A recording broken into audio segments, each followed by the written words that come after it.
अनाथ बेटा। रूपा और शेखर सरिता विहार में रहते हैं। वो अपनी जिंदगी में बेहद खुश होते हैं।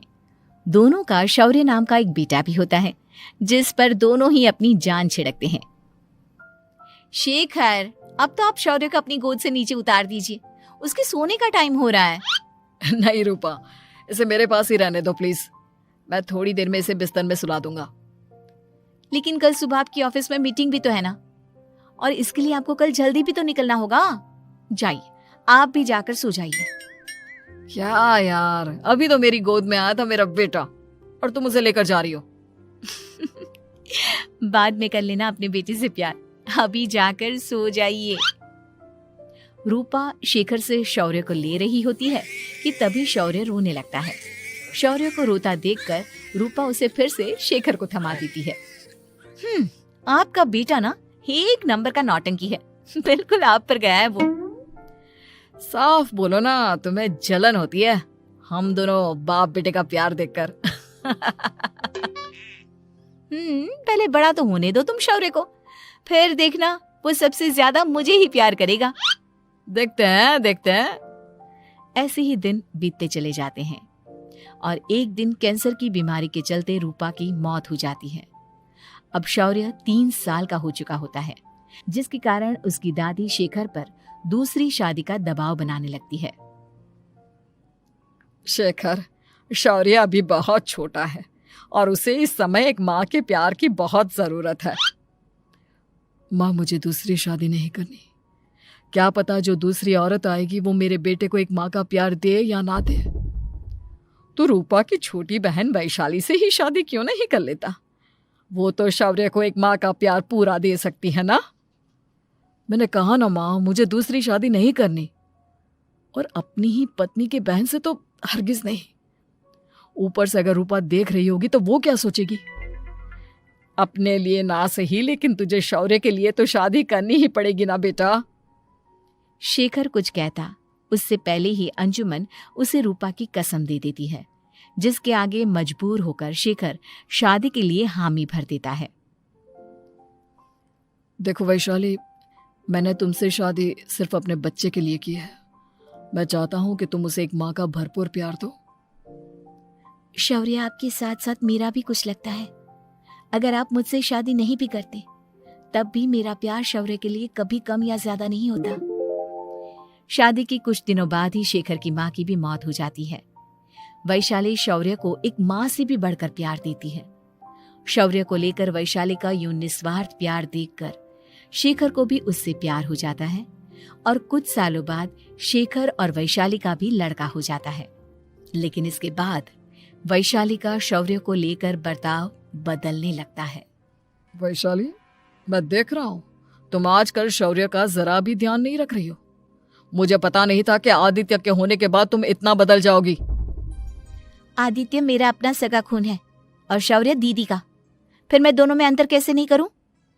माँ भले ही दोनों की अलग अलग है, लेकिन पिता तो एक है ना। अगर मुझे पहले पता होता कि तुम इतनी जल्दी बदल जाओगी तो मैं कभी तुमसे शादी ही नहीं करता। हाँ, तो किसने कहा था आपसे मुझसे शादी करने के लिए? मैं थोड़ी ना आई थी आपके पास, आपकी माँ ही आई थी मेरे घर आपका रिश्ता लेकर। वैशाली, मुझे तुमसे ऐसी उम्मीद नहीं थी। गुस्से में शेखर अपना पैर पटकता हुआ शौर्य को वहां से लेकर चला जाता है। पापा, मम्मा मुझसे प्यार क्यों नहीं करती? क्या मैं उनका सगा बेटा नहीं हूँ इसलिए मुझसे प्यार नहीं करती? मम्मा नहीं करती तो क्या हुआ बेटा, पापा तो करते हैं ना आपसे प्यार। कुछ दिनों के बाद, आज तुझे खाना पीना कुछ नहीं मिलेगा, चल चुपचाप से अपने रूम में जाकर सो जा। माँ, अब भाई को खाना क्यों नहीं दे रही हो? बेटा तू आराम से खाना खा, इस नालायक की चिंता मत कर। एक दिन खाना नहीं खाएगा तो मर नहीं जाएगा ये। अगर भैया नहीं खाएंगे तो मैं भी नहीं खाऊंगा। तू अपने भाई का भक्त क्यों बन रहा है? ये तेरा सौतेला भाई है, सगा नहीं जो तू लक्ष्मण बन रहा है। माँ, आपको इतना भी नहीं मालूम? श्री राम और लक्ष्मण सगे भाई नहीं थे। श्री राम माता कौशल्या और लक्ष्मण माता सुमित्रा की कोख से जन्मे थे। दोनों के सिर्फ पिता एक थे लेकिन माँ अलग थी। मुझे ज्यादा ज्ञान देने की जरूरत नहीं है, ये सतयुग और त्रेता युग नहीं है, समझे? आया बड़ा भाई का चमचा। इतना कहकर वैशाली वहां से चली जाती है। जिसके कुछ टाइम बाद शिखर वहां आता है और आदित्य उसे सारी बात बताता है। मुझे माफ कर दो शौर्य, तुम्हारी माँ के जाने के बाद मुझे दूसरी शादी का फैसला करना ही नहीं चाहिए था। अगर मैं दूसरी शादी नहीं करता तो शायद आज तुम्हारी ये हालत ना होती।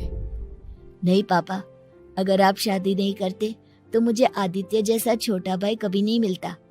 थैंक यू मुझे इतना अच्छा भाई देने के लिए।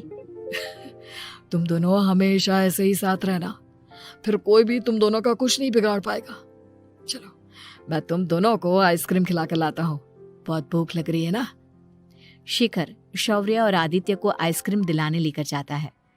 वो दोनों को पार्क में खड़ा करके आइसक्रीम लेने जा ही रहा होता है, तभी तेज रफ्तार से आती हुई एक गाड़ी उसे कुचल देती है और उसी पल शेखर की मौत हो जाती है, जिसके बाद शौर्य की जिंदगी नर्क से भी बदतर हो जाती है। सुन रे चिरकुट, इस घर के किसी भी सामान को मेरी मर्जी के बगैर हाथ मत लगाना।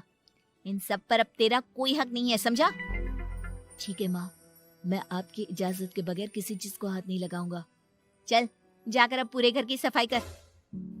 महज 7 साल का शौर्य वैशाली के कहने पर अपने नन्हे नन्हे हाथों से पूरे घर की सफाई करने लगता है।